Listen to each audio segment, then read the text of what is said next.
My name is Robert Lederman. I'm the president of Artists' Response to Illegal State Tactics. The group was founded in 1993 as a response to the city's policy of arresting all of the street artists in New York City. Myself, I've been selling my art on the street since 1962 when I was 12 years old. And for most of that time, I was an illegal vendor according to the city's categorization of what I was. But there wasn't much in the way of arrests or harassment. It was very occasional. Then when Giuliani got elected mayor of New York, the business improvement districts, which are very powerful real estate organizations, pressured him to eliminate all the street artists from the street. It looked pretty clear to me that we had a First Amendment right, a free speech right, to sell our art on the street without any license or any permit. And we got a lawyer. We eventually made a lawsuit. It took 4 years to win the first lawsuit. It went all the way to the U.S. Supreme Court, and we got a very sweeping ruling in our favor that said that when an artist is showing his or her work on the street, they're as protected by free speech as a newspaper publisher is. They immediately created a permit, basically tried to redo the whole case. And the permit fight started up here at the Metropolitan Museum of Art in Central Park, which is where we're standing now.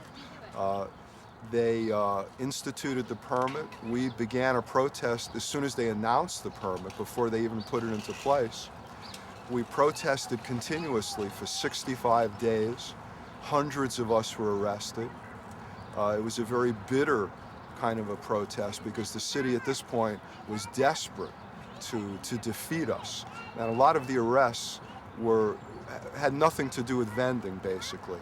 I was arrested more than 20 times in front of the Metropolitan Museum during those 65 days. Some of the arrests were even quite violent because the city officials were trying to discourage us from protesting, trying to make us give up again. He appealed it to the U.S. Supreme Court.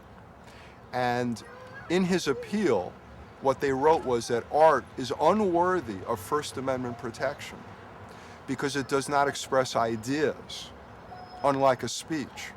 Vendors who have the permits from the Parks Department are paying anywhere from $10,000 to $750,000 a year for each of those vending spots. So from the city's point of view, free speech is a tremendous loss of revenue, $1 billion for the equivalent of the spots that the street artists are now occupying for free. We've kept it here through great effort, completely open. No limitations on the medium, no limitations on what kind of person can show. You don't have to be approved by me or by the mayor or by the police or by anybody. You can just show up here and show your art. And we believe that that's the real nature of what free speech is about. This dynamic is reproduced in every city. For example, one of the most recent battles that's going on is in Venice Beach, California. And there you have a boardwalk that's huge, world famous for street artists who've been there for many decades. They're not interfering with any business. They're clearly not obstructing a sidewalk. It's a boardwalk. It's meant as an attraction, and certainly the artists and the vendors are a big part of what the attraction is. But because the real estate interests in Venice Beach make a lot of money renting little storefronts to people who sell souvenirs to the tourists, those business interests look at the artists that are set up on the boardwalk for free, and they're thinking, this is hurting my rental, because instead of paying $20,000 a month to rent a little stall, the artist can go over there and set up for free. So and then they complain to their landlord, why is my rent so high? I'm gonna break the lease and go set up for free. So then the landlords pressure the local elected officials. And in most cities, the real estate interests are what gives the campaign donations to the elected official. The average person doesn't donate money. The real estate interests do. So the real estate interests get to pressure the elected officials, to take away the First Amendment rights of the artists that the elected officials know they actually have. In fact, in Venice Beach, 5 or 7 years ago, somebody won a federal lawsuit just like mine, which said they had a First Amendment right to set up there without a permit. So the city officials and the lawyers of Venice Beach violated that lawsuit recently, created a permit and a lottery system there, limited the free speech that existed, so now you need a permit and you have to be in a lottery to get a chance to be in one of a very limited number of spots. From a business point of view, it seems reasonable, because people say you're making money. An infinite number of people can't set up in a place, no matter how big it is. So we're going to make a lottery and a permit as a way to reasonably restrict the freedom to keep things orderly. The problem with that is that, as the Founding Fathers understood, as soon as there's a permit, as soon as you need permission from somebody, that person is in the position to deny you permission. If they can't deny you permission, what would be the meaning of permission? And inevitably, when they have the ability to deny you permission, somebody's going to pressure them to deny it to you. It might be for an economic reason. It might be even worse because they don't like the content of what you're going to express. Maybe it's political art. Maybe it has a sexual content, or maybe it has a social message that they just don't like. So the Founding Fathers made, as the very first amendment to the Constitution, a law that Congress, in other words the government, could make no law abridging freedom of speech. It's interesting to note that they didn't make a list of the kinds of free speech that were protected. They made it as broad as they could, because these were very progressive thinking individuals. They understood that in the years and centuries ahead in the United States, many new mediums of expression would be created, as obviously they have. Now we have the internet, we have TV, we have video, we have everything. So they didn't just say that printing or leaflets or books or making a speech from a soapbox were protected. They said Congress shall make no law abridging the freedom of speech. They made it as general as possible.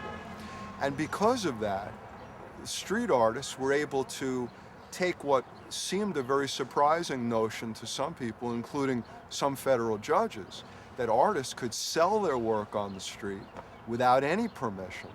And we were able to open up that right to everybody using that free speech amendment in the Constitution.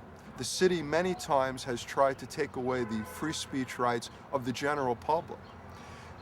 And our case is cited whenever somebody sues the city about free speech, and it usually helps deliver a victory to them.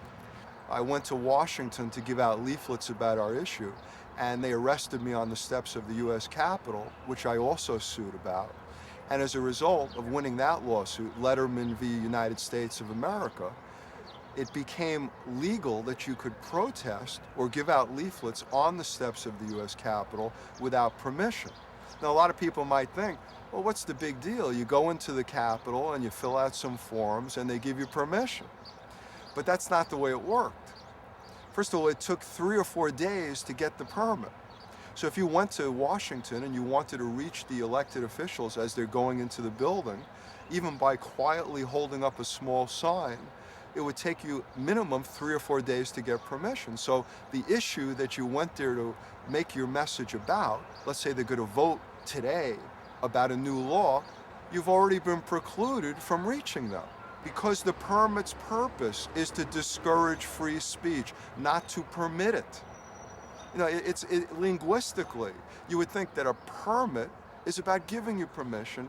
It's exclusively about taking your permission away, about putting at the very least a threshold to free speech that will discourage most people before they ever get to the permit. Even knowing that there's a permit will maybe discourage 90% of the speakers from ever exercising their free speech.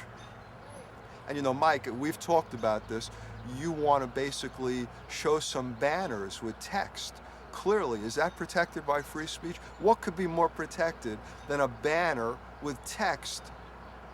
Yet, virtually any city you go to in this whole country, if you call up the city officials and say, I just want to check with you, I want to set up a little banner with a text, a quote from the Bible or from Martin Luther King or from my grandmother, they'll tell you, well, come on down and fill out the permits, and then we'll decide whether we're going to let you do it. And some will tell you, no, you can't do anything like that here. We don't allow it. And yet, if you look in the same town, on the same streets where you wanted to do it, they'll have news boxes set up selling newspapers. None of those news boxes will have a permit, and nobody's arresting the publisher of those newspapers. Why? Because it would be suicide politically for the elected official to make a move like that against a newspaper. And yet you, as an individual citizen, they won't think twice about denying you the right.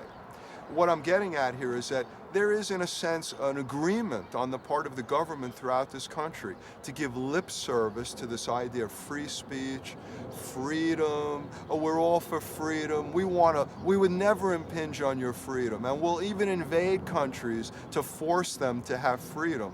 And yet here, in this country, freedom is literally something you have to fight every inch of the way to get. The reality is there is no free speech in this country unless you're willing to be challenged by the police, to risk a summons, to get arrested, to spend years and years in federal court. If you're willing to do that, you may actually have free speech. So somebody like you that has art that's not corporate, that maybe suggests different things to people that will make them think, this is a big threat. And whether the message that you're communicating is a threat or not, just the fact that you're communicating your own message, not a corporate approved message, is a threat. Because you might give other people the idea that they could make banners with text. And before you know it, you might have banners set up on every street. If one street artist went into a park and set up by themselves in a new park, they would tell them you need a permit right away, the first thing, as soon as they got there. Even though they know you don't. And until that person took out a video camera or took out a copy of our lawsuit or something, then they would immediately back down. They would say, oh yeah, we know you don't need a permit. But they try this with everybody. And you have to look at it as a very effective technique, because as a result, do you see anybody setting up banners? Because the way that they set it up, only corporate speech can manage to navigate across the barriers that they create. I mean, you're an exception. Tenacious. I'm an exception. Just very tenacious. Right.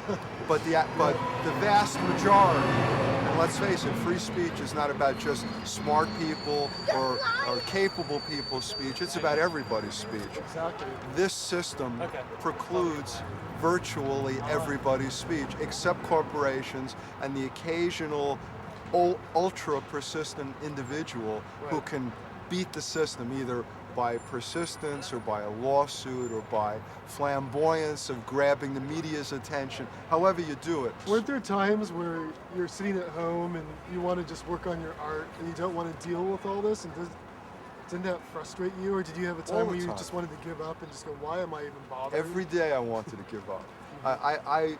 They used to arrest me here in the morning in front of the Met, take me to the Central Park precinct.